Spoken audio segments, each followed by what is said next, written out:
Okay, well there's really three components to how an autonomous robot navigates. At the core of it is, where am I?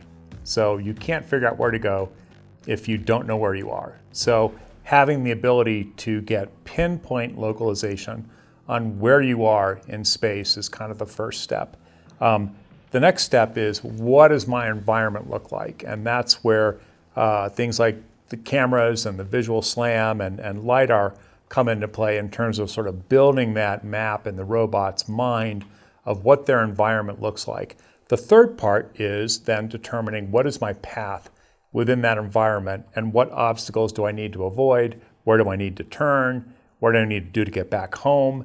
All those things rolled into a complete mission for the robot. So just to summarize, it's where am I? What does my environment look like?